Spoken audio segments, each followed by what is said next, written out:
I'm here with Gabe, who's going to tell us about his moving company business. Hi, Gabe. Thanks for joining me. How you doing? Hey, back again. So I know that you have a moving company that you started on your own, and this is something that pretty much anyone can do. Somebody needs a way to make a little bit of money. So I'm going to let you just kind of tell us a little bit about it. Yeah, this is a simple business. I started with my little brother, and basically we're just like two men in a truck if they didn't have a truck. So we just rent labor for people moving.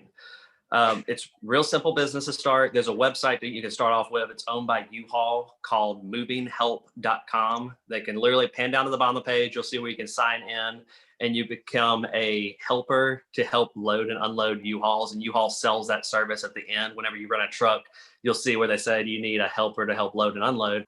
So you can set your own price. You can set your own schedule. So if you're busy for a day, you can literally block that day off. You can give them your price. They take 15%. That's a good way to get started out. It's all about feedback on Move and Help. So the last 10 reviews you have, they'll average your star rating. So you want 5-star ratings. So your first couple jobs, you really, really, really need to be high ranking jobs. So beg for good feedback. After you have 10, if someone leaves you a bad feedback, it's not so bad. But if you only have one or two and they're both, you probably are going to die on that website pretty quickly. But besides that, advertising this when you get away from Move and Help, because they take 15%, to get away from them, it's the easiest business to advertise ever. Print up a flyer saying that you help move people. If you go on, I mainly have a channel. It's about washers and dryers, but I do have a video on what my flyer looks like and stuff for the moving company. We'll link that below.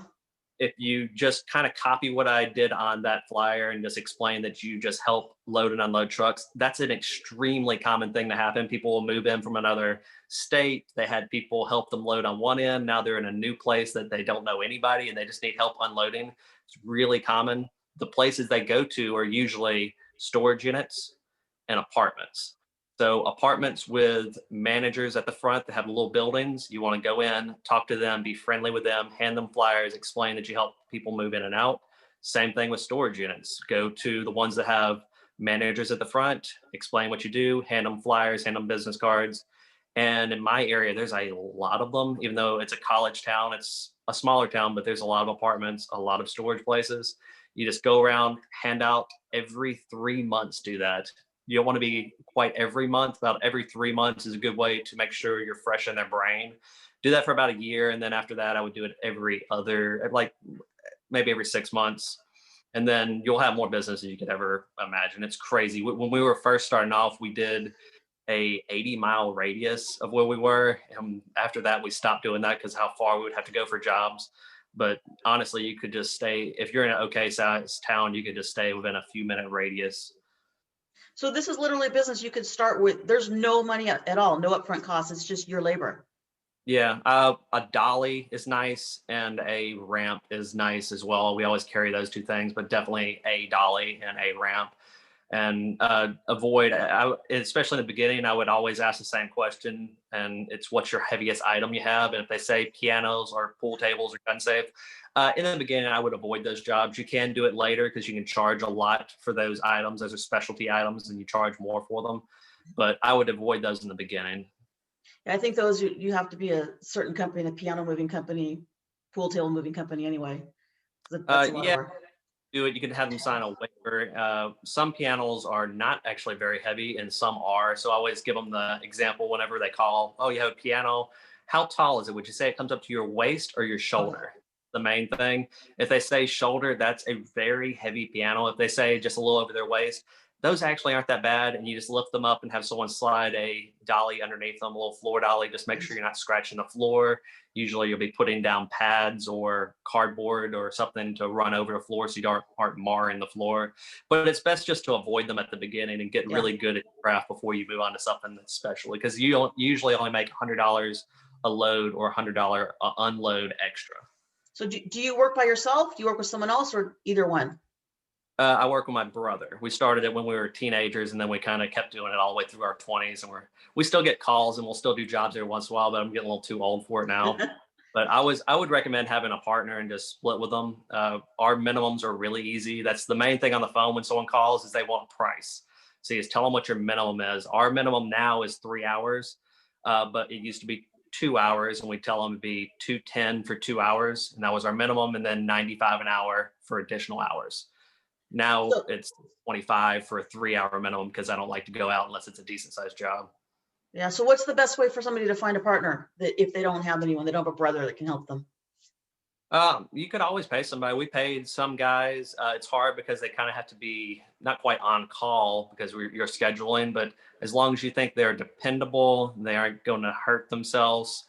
Um, Younger, you could easily pay someone $15 to $20 an hour. That's decent pay, and keep the other half, or just become a partner with somebody and just split right down the middle. And then they're really dedicated to showing up to the job because they're getting a decent cut. And do you do anything when once you've moved someone and they're happy with you, ask for referrals or anything to kind of market yourself and get more business at that point?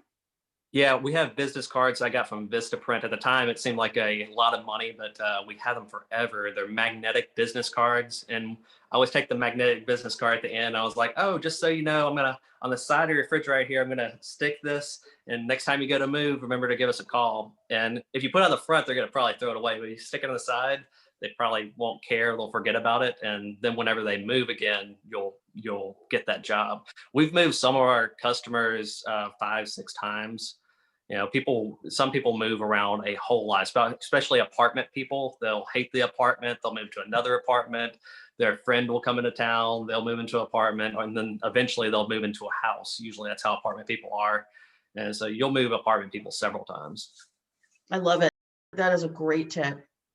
Anything else you can add about this business? It's one of those. It's can definitely hurt you because you're moving heavy things all day. But if you just looking to throw sweat and get a decent amount of money, you don't have to have a high degree, and you're making money that lawyers are usually making. Depending on your area, and all areas are different depending on what the price is. You could make 50 to 100 an hour depending on what your area is. And you could also do long distance. For the most part, we specialize in local moves. That's usually how labor works. But you could always rent a U-Haul or tell them that they'll have to pay for the U-Haul if they're going long distance, and then do long distance moves, which is crazy money. You're talking about thousands of dollars per move, and you can easily undercut the big guys by renting a U-Haul. Nice. And then you're towing a car behind you. You get there, you drop the U-Haul off, the thing that guzzles gas, and you get in your car and you drive home. And it's overnighters and you're away from home, so you kind of make up your mind if you really want to do that. But it's a lot more money. Sounds like a free workout too. Oh, yeah. Any physical tips on moving to prevent injuries? I know it's pretty easy to hurt your back or to get sore, things like that. Have the right dollies. We have oversized wheel dolly, and we have several different floor dollies. The right straps to be able to this little arm forklifts. So always have all the right tools to make it easier. Try not to overwork yourself, and take breaks. I always would tell them, hey, we're going to pause our time. We're going to take a break, and we come back in an hour. And a small break will really help you a lot instead of just completely killing yourself to when you're about to fall over. Especially apartments, sometimes those will be second and third floors, and those will wear you out quickly. You will have to take breaks in between. And do you have any tips for making sure that the person's items don't break and that you do a good job? Because you obviously want to keep them happy. Yeah, if they're moving only across town, we will not pack a truck tight. We'll just do a bottom layer and make several trips, because the more stuff you're packing, the more bouncing down the road is crushing the bottom stuff. If they're going a long distance and you're saying goodbye to them, it's one of those things that you're going to have to get as much in that truck as humanly possible. And it's just like the grocery store. You want to put the hard, uncrushable items on the bottom, followed by the lighter or the heavier boxes on top of those, followed by lightest stuff on the very top. So the top items are not crushing the bottom as much. But it comes down to like common sense, just like in the grocery market. If someone sticks a big heavy thing on top of your eggs, obviously that's a mistake. It's the same thing with a truck, only you're stacking it, 10 feet, 8 feet high, depending on which truck you're getting. Yeah. So this is a good way if somebody's maybe not working right now because of the illness, they just need to make a few bucks until their industry comes back. It sounds like it's a good temporary way to make money, and then you can go and do something else, or you can just kind of stick with this.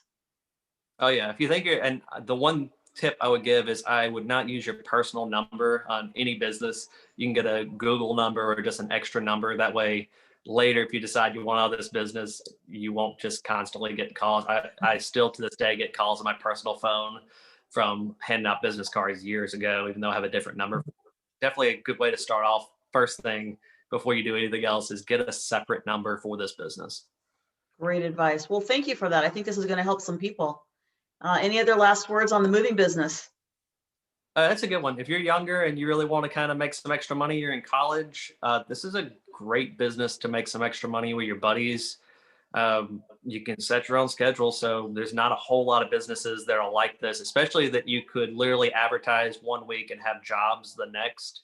If you put enough flyers out, you go to every storage place, every apartment. You can also go to the truck rentals. Some of them are a little strange about it. So make sure that they understand that you aren't a moving company, that you supply labor, because they want to make sure they're renting trucks. You can do that. Just be sure you explain it to them. But you go to those places, you're talking about, in my area, it takes us 2 days to go to all of them. Just be super nice, super friendly, and you'll probably have a job the next weekend. Just keep hustling and keep working, and you have a great attitude, and that's going to be the way that you can make it. Oh yeah. All right. It's cool talking. All right. Thanks so much. We'll see you next time. Bye-bye.